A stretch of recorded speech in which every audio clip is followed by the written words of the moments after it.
High বন্ধুরা, কেমন আছো? আশা করি ভালো আছো। আবারও নিয়ে চলে এলাম নতুন একটা ভিডিও। ভালো লাগলে লাইক কমেন্ট করবেন আর সব বন্ধুদের কাছে ভিডিওটা পুরোপুরি শেয়ার করে দেবেন। পুরোপুরি ভিডিওটা দেখবেন, টেনে টেনে দেখবেন না, তাহলে কিছুই বুঝতে পারবেন না। দেখতেই পাচ্ছ আমি এখানে অনেকগুলো সবজি নিয়ে নিয়েছি।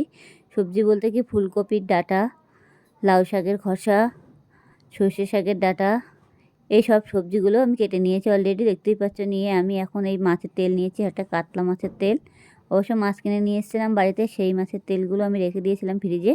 এবার আমি এখানে নিয়েছি রসুন, 3-4 কোয়া রসুন কুচিয়ে নিয়েছি, পেঁয়াজ দিয়েছি, লঙ্কা।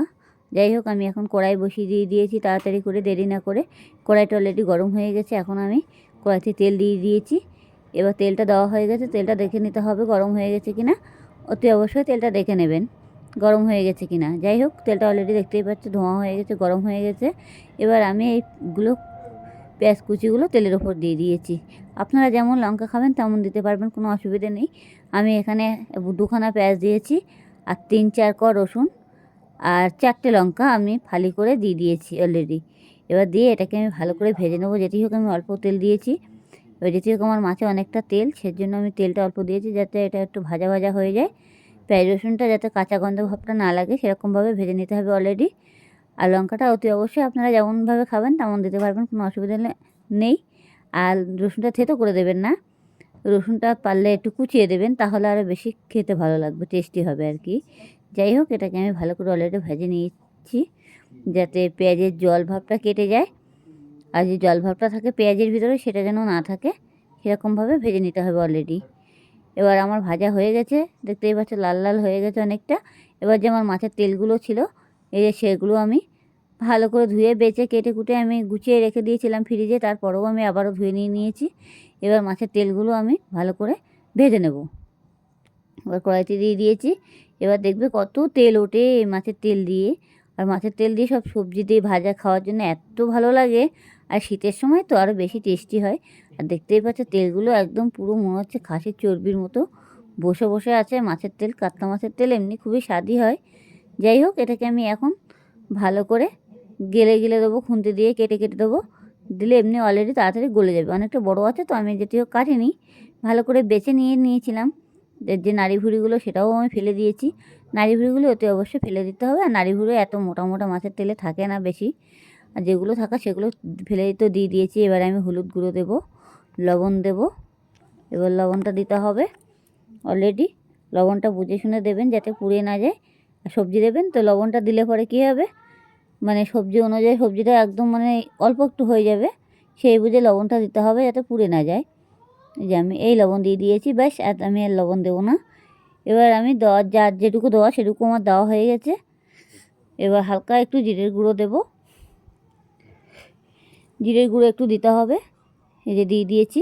এবার এটাকে আমি ভালো করে নাড়াচাড়া দিতে হবে অলরেডি, যাতে পুড়ে না যায়, সেইভাবে নাড়তে হবে। দেখতেই পাচ্ছ, দেখো মানে এত স্বাদই হয় মাছের তেল দিয়ে ভাজলে সবজি, মানে খুব স্বাদ হয়। আপনারা ঘরে বসে অতি অবশ্যই একবার চেষ্টা করে দেখুন, তাহলে বুঝতেই পারবে খেতে কত স্বাদ হয়। আর অতি অবশ্যই মাছ দেখবেন, যখন মাছের তেলটা যখন কালো কালো ভাব থাকবে, সেদিক থেকে একটু ফেলে দেবেন, তাহলে মাছের তেলটা তিতো লাগবে না। অনেক সময় মাছ কাটতে গিয়ে মাছের পেটিটা গলে যায়, সেই কারণে তেলগুলো তিতো হয়ে যায়। সেই তেল নিয়েবেন না, আর তারপরে এরকমভাবে দিতে পারবেন না, তাহলে তিতো হয়ে যাবে, খেতে পারবেন না। যাই হোক, আমি একটু হালকা একটু চিনি দিয়ে দিয়েছি অল্প করে।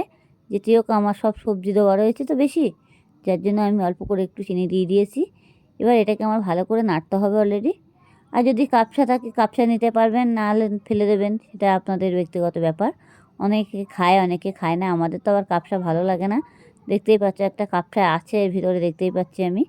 যাই হোক, এবার আমি দেখো সবজিগুলো দিয়ে দিচ্ছি এবং মাছের তেলটা ভাজা হয়ে গেছে। আবার বেশি ভাজতে যাবেন না, তাহলে কিন্তু পুড়ে যাবে। যেটি হোক, সবজির সাথে দিতে হবে তো, সবজিটা যতক্ষণে না সাজা পর্যন্ত। এবার আমি দেখো সবজিগুলো ঢেলে দিয়ে দিয়েছি। সবজিগুলো অতি অবশ্যই কুচিয়ে নিতে হবে, ভালো করে কুচিয়ে 3-4 বার করে ধুয়ে নিতে হবে। এই যে 3-4 বার অলরেডি ধুয়ে নিতে হবে। অনেক সময় সবজির ভিতরে যে বালি বালি ভাবটা থাকে, সেটাও যেন না থাকে, তাহলে খেতে পারবেন না, বালি বালি লাগবে। আর বালি বালি থাকবে কেন, অনেক সময় দেখা যাচ্ছে ফুলকপি, অনেক সময় বালির ভিতরে ফুলকপিটা তুলে নিয়ে আসে, সেটা কাদা কাদা ভাব থাকে, সেটার জন্য বলছি ভালো করে সবজি সবসময় ধোয়াটা উচিত।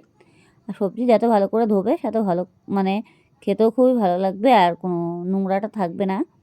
অনেক সময় মাটিটা থাকে, বালি বালি লাগে। যাই হোক, দেখতেই পাচ্ছি এখানে আমি অনেকগুলো সবজি দিয়ে দিয়েছি। আমি আবারও বলছি, এখানে হচ্ছে লার খোসা আছে, ফুলকপি ডাঁটা আছে, আর সর্ষে শাকের ডাঁটা আছে। সর্ষে শাকটা অবশ্য আমরা রান্না করেছিলাম, সর্ষে শাকের ডাঁটাগুলো রেখে দিয়েছিলাম, ফেলে দিইনি। আর দুখানা আলু আমি ডুমো ডুমো করে কেটে নিতে হবে। আলুটা কুচিয়ে দেবেন না, আলুটা কুচিয়ে দিলে আলুটা তাড়াতাড়ি সিদ্ধ হয়ে যাবে, গলে যাবে। ডুমো ডুমো করে দেবে, আলুটা আর ভাঙবে না, আর খেতেও ভালো লাগবে। যাই হোক, এভাবে সবজিটাকে ভালো করে এবার কষাই করতে হবে। যতক্ষণে ভাজা না হবে ততক্ষণে এভাবে ভাজতে থাকতে হবে। অলরেডি অনেকটা দেখতেই পাচ্ছ আমার সবজিটা অনেকটা কালার চলে এসেছে, আর অনেকটা একদম নরম নরম হয়ে গেছে, দেখতেই পাচ্ছ। এভাবে সবজিটা অলরেডি ভাজতে হবে। সবজিটা ভাজতে ভাজতে দেখবে একদম পুরো ভাজা ভাজা হয়েও গেছে অলরেডি আমার। দেখো সবজিটা পুরো কালার কত সুন্দর সেই চলে এসেছে। সবজিটা কিন্তু অলরেডি হয়েও গেছে। তাহলেও আমি এবার দেখো পুরোপুরি এরকমভাবে ঘরে বসে করবেন, তাহলে বুঝতেই পারবে খেতে খুব স্বাদ হবে।